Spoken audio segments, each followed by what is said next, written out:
actuario y doctor en Ciencias Matemáticas por la UNAM. Gracias por estar con nosotros. Bienvenido. ¿Qué tal? Buenas noches, a tus órdenes. Hace un momento le planteaba al auditorio la posibilidad de reflexionar si el índice de contagios y la letalidad que tiene México es un reflejo, en todo caso, del bajo número de pruebas. ¿Vale la pena reflexionarlo? Y le hago esa pregunta a usted. ¿Se ve reflejado en el número de contagios, en esta escalada que vemos con preocupación día a día? Sí, bueno, México desde un principio adoptó una política de pocas pruebas y efectivamente esto provoca que la tasa de letalidad resulte demasiado elevada comparada con otros países. La tasa de letalidad de México no es comparable con la de países que hacen muchas pruebas, porque México restringe mucho las pruebas y solo a aquellos que cumplen la definición de caso sospechoso se les autoriza una prueba en el sector público. Eso provoca que la tasa de letalidad de México sea artificialmente elevada y por eso no es comparable.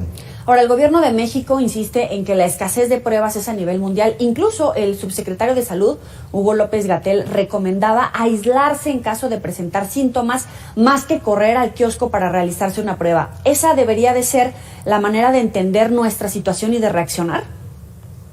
Bueno, primero, no hay escasez de pruebas en todo el mundo, eso es falso, ¿no? Con la escasez sí, efectivamente es en México, porque desde el principio se adoptó esa política de no promover las pruebas masivas. Aquí sí tenemos un problema de escasez y efectivamente, pues ante esa situación, pues sí conviene pensar dos veces antes de buscar una prueba, sobre todo porque vamos a ir a acudir a lugares donde va mucha gente, que quizás varios están contagiados, y a lo mejor ni estás contagiado, vas a hacer tu fila y a lo mejor te vas a contagiar en la fila, y en ese momento te va a salir negativa la prueba, pero después vas a tener que regresar y verificar que sí te contagiaste. Entonces, si en este caso por la escasez inducida por el gobierno federal de pruebas en México, pues sí convendría pensarla dos veces antes de acudir a una prueba si no es estrictamente necesario. Ahora, la red de unidades médicas reportaba con base en los datos de la Secretaría de Salud que, por ejemplo, para Navidad había 66 hospitales al tope de su capacidad, al 100%.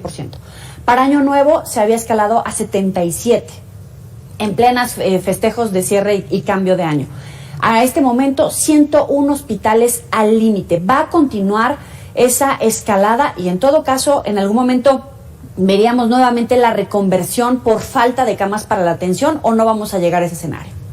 No, sí vamos a llegar a ese escenario porque esta variante es muchísimo más contagiosa y aunque en proporción genera menos casos graves, pero una pequeña proporción sobre una gran cantidad de casos en cifras absolutas termina siendo una cantidad importante. Entonces mucha gente va a demandar servicios de salud, sobre todo porque además la gente ya está más consciente de lo grave que puede ser COVID-19 y entonces aunque tengan síntomas leves probablemente van a querer atenderse y verificar si su COVID es leve o se va a poner más grave. Entonces sí, desafortunadamente sí va a continuar esta escalada de demanda hospitalaria y de saturación de hospitales. Soy Robledo hablaba de que en este momento hay una disposición de 49% de camas que podrían reconvertirse y atender esta escalada de contagios. Nos estamos quedando cortos para prevenir este nuevo pico en el número de hospitalizaciones y de médicos que también ya comienzan a contagiarse para atender ese punto crítico. En lo que nos quedamos cortos es en prevenir. Este gobierno solo reacciona cuando ya se está incendiando el asunto. Entonces sí, primero fue minimizarlo, decir no pasa nada, es un pequeño repunte, es una pequeña gripita, es un covidcito y cosas de ese estilo, y ya que resulta que es lo contrario y que se empiezan a prender las alarmas, entonces ya empiezan a reaccionar sobre la marcha, pero ha sido más bien una política reactiva más que preventiva la del gobierno federal y efectivamente pues ahora a marchas forzadas nuevamente a reconvertir hospitales. A este ritmo, hoy de un contagio de más de 44,000 personas, ¿para cuándo podríamos tener que estar preparados para esa atención hospitalaria o vernos rebasados, como ya decías? Pues en las próximas semanas, ahorita todavía no está claro, digamos, cuándo podría alcanzarse un pico de contagios en México. Digo, la experiencia de Sudáfrica nos dice que se acelera muy rápido y luego empieza a bajar rápidamente, pero que toma unas 4 o 5 semanas a partir de que empezó el repunte. En México empezó a repuntar pues, prácticamente al cierre del mes pasado, entonces pues quizás a principios de febrero estaremos en los peores momentos, ¿no? Que preliminarmente, y es justamente en ese pico que demasiada gente demanda servicios de salud, y ahí es donde tenemos los problemas, y después pues le tomaron unos 2 meses bajar, y quizás ya a finales de marzo estemos en una mejor situación. Para regresar al trabajo, la jefa de gobierno decía que no era necesario tener una prueba de COVID que resultara negativa.